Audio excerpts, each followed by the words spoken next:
Peraí. É que isso aqui resume tudo, desculpa. Esse Bacelar aqui que a gente falava? É esse aí. Enfim, eram coisas muito concretas ali, brigar por voto do cara, e não tipo, não, pera lá que vai chegar a intervenção, e vai chegar ali o decreto do Bolsonaro, que os caminhoneiros vão chegar em Brasília. Os caminhoneiros vão invadir Brasília. Uhum, Força, caminhoneiros! uhum.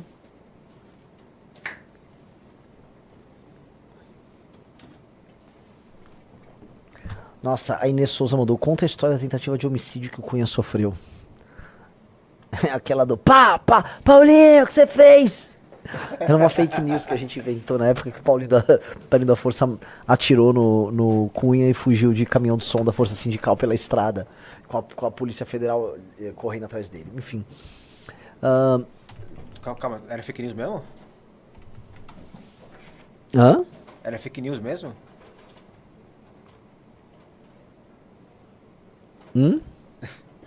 Tentaram matar o Cunha mesmo? Não sei se eu lembro de alguma coisa que alguém tentou entrar no Congresso armado. Sei lá também.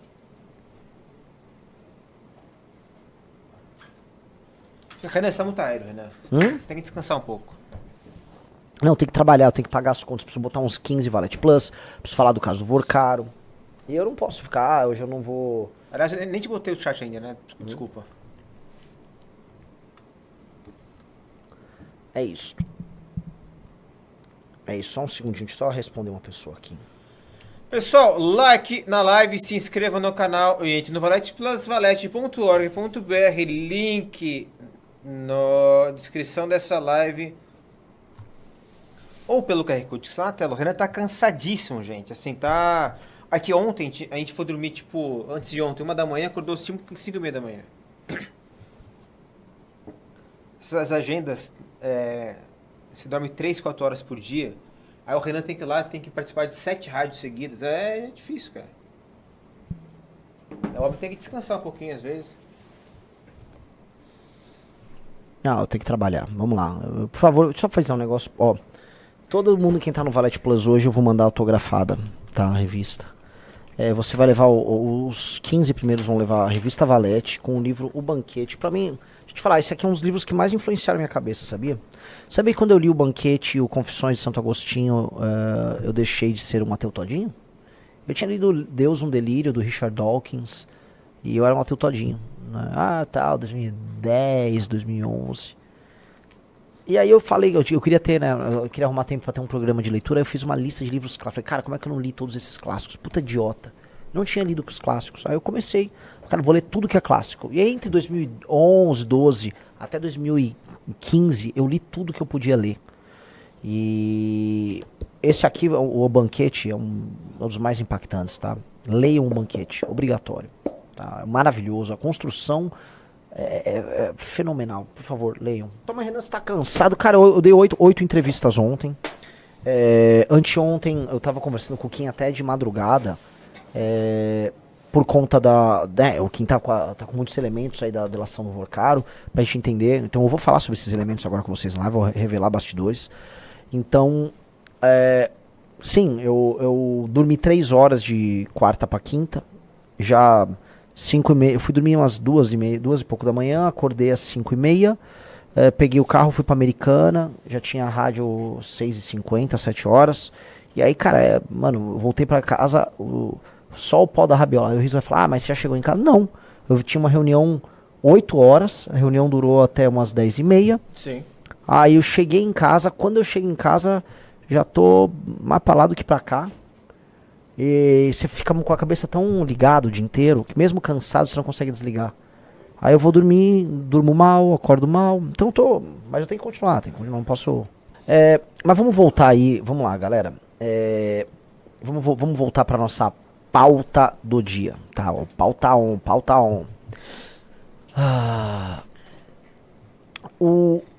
As mensagens do Vorcaro, tá? Eu vou falar, eu não vou falar, vocês estão a par de todos os detalhes. As putarias. Eu vou ler esse pimba aqui, vai. Renan, uma dúvida. André Mendonça Mendonça já elogiou o Toffoli em livro, algo que criticávamos no Bolsonaro. O que mudou para ele agir hoje no caso Master contra o próprio Toffoli? Cara, o André Mendonça, ele foi muito humilhado lá na corte pelo Alexandre de Moraes algumas vezes. Já tiveram alguns duelos em que o Alexandre de Moraes pisou nele. Ele aparentemente não tem um escritório de familiar dele ligado a ele. E ele é um cara que tá tentando regimentar outros ministros pra seguir numa linha moralizante no STF. E a real é o seguinte, a mesma pessoa, eu, que fui muito crítico à nomeação dele, por conta das relações dele com o Toffoli, por conta de muitos votos que ele deu, tenho que reconhecer que hoje ele tá sendo o que há de melhor ali no STF. Já foi muito correto conosco no julgamento no TSE do partido. Então, desculpa, eu vou defender o André Mendonça. Hoje o André Mendonça é uma peça fundamental na manutenção da existência da República. Tá? Mas vamos lá, vamos prosseguir. São mensagens bem... O que eu tava falando, Riso? Falei do Mendonça. Eu respondi do Mendonça. Mensagens do Vorcaro? Tá, vamos voltar para as mensagens do Vorcaro. As mensagens do Vorcaro, elas dão... Realmente eu tô cansado, cara. Quer parar a live? Quer ir embora? Não vou parar a live nem vou embora. Você tem que trabalhar. Pelo amor de Deus, né? Tem cara que é entregador que tá me ouvindo, que tem que correr pra lá e pra cá. Eu vou ficar reclamando que meu trabalho fica falando numa câmera. Coisa de viado da minha parte. Pelo amor de Deus, né, cara? Também eu tenho que, né? Eu vou ficar com viadagem. O Renan se cansa porque, ao contrário do Vorcaro, ele não acorda às 9 da manhã pra mandar mensagem. É verdade. É verdade. 9 da manhã, os bom dias que o Renan me dá... Aliás, o Renan não me dá bom dia. Às 7h30 ele já pergunta, e o que vai postar hoje? Cadê meu vídeo? Cadê meu vídeo? Mas o homem tá uma máquina aí, ó. O cara manda bom dia com coração nessa transmissão. O que eu ia comentar com vocês que tem a ver com isso o fato de que quando você acha que você tem um controle total sobre o jogo, que é o que o sistema achou, quando você começa a tomar várias atitudes com muitas consequências. O que eu quero comentar aqui não é sobre os fatos em si, mas sobre sistemas complexos. Ou seja, a ideia de que o sistema vai conseguir brecar o avanço da investigação carrega em si uma ilusão. E qual a ilusão que ele carrega? A ideia de achar que, por exemplo, eu bloqueio isso, a investigação pode parar aqui, a investigação pode parar ali, eu posso comprar a pessoa A, B ou C e nada anda. Por quê? O caso do Vorcaro, eles imaginavam assim, o Vorcaro imaginava, vamos ser sinceros, o Vorcaro imaginou que absolutamente nada ia acontecer. Ele achava que, na prática, ele tinha um contrato com a esposa de um ministro do Supremo, vamos botar aí, e de acordo com as mensagens, quando ele ia preso, ele entrava em contato com o ministro do Supremo. Outro ministro do Supremo era sócio dele, então bastava ter as relações certas, nada acontecia com ele. Enquanto isso, mais de 150 bilhões tinham sido desviados, tinham sido quebrados ali, entendeu? Jogado na conta do grande público. Então ele falou, nada vai rolar. Não só ele, ministros, grandes políticos, todo mundo achou que teria controle. Vamos colocar, a grande arrogância. Porque a grande arrogância do controle, tá? Que acham que você consegue controlar o mundo, é imaginar que as pessoas e as coisas não acham válvulas de escape. Pois bem, a gente tá tendo uma Polícia Federal rebelde. A Polícia Federal tá rebelde nesse caso. E a Polícia Federal tá entregando. E não só a Polícia Federal. O que esses caras não contavam é que, ao achar que eles próprios eram um sistema, eles imaginavam que outros elementos do sistema não iriam se rebelar contra eles. Aí você fala, quais elementos? Cara, a imprensa está contra o STF hoje. A imprensa nunca esteve tão contra o Alexandre de Moraes contra ela está hoje. Vocês sabiam disso? Vocês sabiam que boa parte dos grandes bancos brasileiros estão contra o STF hoje? Grande parte da elite rachou. A elite brasileira rachou. A Polícia Federal rachou. E aí você vai começar a ver que há o erro, há o elemento que você não controla. O Vorcaro não era cuidadoso com as mensagens dele. E ao não ser cuidadoso com as mensagens dele, agora estão vazando. E as mensagens elas são indecorosas. E elas começam a entregar a todo mundo. E por mais que todo mundo tenha ânsia de controlar, não, o Alexandre de Moraes ele vai controlar. Ele não controla. Tanto que a reação do Alexandre de Moraes sobre essas mensagens é a reação de quem está perdido.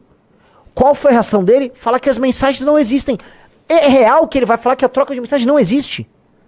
Veja, é uma coisa meio União Soviética. Do tipo, quando tinha sei lá, o Stalin e o Trotsky numa foto, aí eles apagam o Trotsky na foto com o Stalin ou com o Lenin, né? Os apagamentos, o fingir que a história não existiu, a falsificação da história. Você só consegue fazer a falsificação total da história vivendo num regime, ele próprio, totalitário.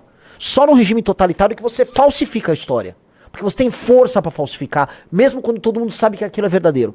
O que o Alexandre de Moraes faz, traça, quando ele diz, não houve essas conversas, quando elas houveram, quando houve, é tentar falsificar a história. Só que por mais que ele tenha em si, vamos dizer, um autoritarismo que ele é nítido, o Brasil não é um regime totalitário. Portanto, as pessoas sabem que ele conversou. Ninguém não acha que ele conversou. Então ele manda essa porque na cabeça dele, do Alexandre de Moraes, as coisas estão... Meu, isso aqui virou um caos total. Dane-se. Não dane-se. A imprensa esteve do lado dele quando ele enfrentou o Bolsonaro. A imprensa não tá do lado dele enquanto ele tá agora aprontando isso. Veja, põe aí o print, né? Isso foi no momento que o Vorcaro foi preso. Ele diz, fiz uma correria aqui para tentar salvar. Alguma novidade? Conseguiu ter notícia ou bloquear? Ele tá falando da própria prisão. E aí ele recebe 3 mensagens de voz que se apagam do ministro Alexandre de Moraes. O ministro Alexandre de Moraes responde, meus amigos, um réu que foi preso, se eu não me engano, me corrija aí, Riso, a primeira prisão do Vorcaro ainda não estava no nome do Toffoli, né? Era um juiz. O Toffoli assume depois da prisão do Vorcaro o caso. Deixa eu procurar. Eu acho que foi isso. Então, a primeira prisão do Vorcaro, ele já está acionando o ministro Alexandre de Moraes. Num caso que naturalmente envolvia ministros do STF. Negar isso e tentar falsificar a realidade é maluquice, mas é fraqueza. Você só consegue dar um ato de força dessa natureza do tipo, essas conversas não existiram. Essa relação, isso é tudo mentira. Todas essas provas são falsificação. Só num regime total. Um regime totalitário, em que o controle é total. Se o controle não é total, você fazer isso é um ato de fraqueza. E o Alexandre de Moraes demonstrou fraqueza. Uma das raras vezes que ele demonstra fraqueza. E essa demonstração de fraqueza denota que o sistema está fraco. Então qual deveria ser a resposta? A existência de uma frente na sociedade civil organizada capaz de enfrentá-los. Mas não há. Não há. E eu falo isso com pesar porque nós queremos ser isso. Mas as pessoas não ouvem a gente. Pelo menos agora elas não ouvem a gente. Não querem ouvir, as pessoas querem se iludir. Um cara botou narrativas bolsonistas estão querendo agora santificar o mito. Sim, eu vi o gordo do Constantino, aquele idiota completo. Prenderam o Bolsonaro porque ele estava combatendo. Ele não estava combatendo. Essas medidas que beneficiaram o Banco Master aconteceram no governo dele. Ele recebeu 3 milhões de doação do Fabiano Zettel. As conversas em que o Vorcaro chama o Bolsonaro de tonto, não é porque o Bolsonaro estava agindo, vamos dizer, de maneira inteligente para brincar ele, não, é porque o Bolsonaro era um idiota, não sabia nem trabalhar com eles. O Bolsonaro era um idiota. Então, é desesperador. É desesperador. Porque esse é um momento que o teu adversário tá todo machucado. E esse é um momento quase como se a Polícia Federal, tá? Os agentes que nós não sabemos os nomes, essas figuras inominadas, tivessem falando, galera, eu acertei um soco no inimigo. O inimigo abriu a brecha, agora é com vocês. Aí quando vai chegar a nossa vez, não veio ninguém. Quando vai chegar a vez da sociedade civil agir, não veio ninguém. Aí já a Polícia Federal tá no inquérito das fake news, vão perseguir os agentes, essas pessoas vão ser presas, e vai ficar tudo trabalhando normal, e você vai ficar agindo igual um escravo. O Raça falou, estão falando que o Bolsonaro denunciou o Vorcaro. Mentira! O governo Bolsonaro foi parceiro do Vorcaro. O governo do Bolsonaro emitiu uma MP. Só pega de novo a MP. A MP do Credit Sexta. A MP do senhor João Roma, que beneficiou a expansão do Credit Sexta. Foi em 2022, foi uma MP assinada pelo João Roma. Ela permitiu o aumento das operações de crédito consignado.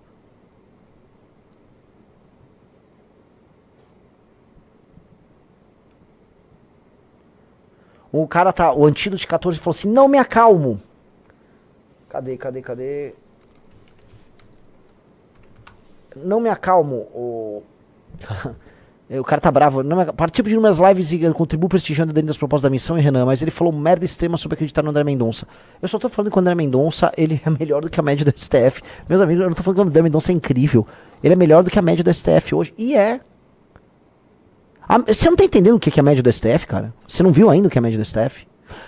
Para você entender melhor, a Carmen Lúcia é melhor do que a média do STF. E ela é de esquerda. Cara, eu vou falar uma pior. Tá pronta pra pior de todas? Lá vem. Flávio Dino é melhor do que a média do STF. Ai! Você entendeu? Cadê você comunista? A média do STF tá lá embaixo. E não é que eles são bons, cara. É que, pô, cara. Agora, assim, veja o tamanho da briga. Eu nem sei responder. Porque eu cruzei o Kim hoje, né? Mas o Kim foi pra uma agenda... Eu até ia pra agenda... Você fez o que com o Kim hoje? Eu cruzei com o Kim hoje. Eu tive uma relação amigável com o Kim. Vamos ouvir o que o Kim quer dizer. O Kim comprou uma briga aí, cara. Vamos lá. Vamos lá. Nós, do MBL, defendemos o Xandão. Coraçãozinho para o Xandrão. Apresentei a convocação do ministro Alexandre de Moraes para depor na CPMI do INSS. A relação promíscua dele com o banqueiro Daniel Forcade ficou mais do que comprovada. A sua mulher não prestava absolutamente nenhum serviço, 100 milhões de reais, não era para prestar serviço, mas para ter acesso direto ao ministro Alexandre de Moraes. E eu quero ver ele cara a cara comigo, respondendo cada pergunta sobre sua relação com um banqueiro, sobre seu envolvimento no escândalo, sobre sua tentativa de livrar Daniel Forcade da cadeia. Eu quero ver o ministro Alexandre de Moraes na minha frente. Eu nunca tive a oportunidade porque eu não sou senador, mas agora que eu tô numa CPMI, agora que eu tô numa comissão mista, que eu posso chamar ministro do Supremo Tribunal Federal, eu apresentei o requerimento e eu peço pro presidente Viana pautar o mais rápido possível.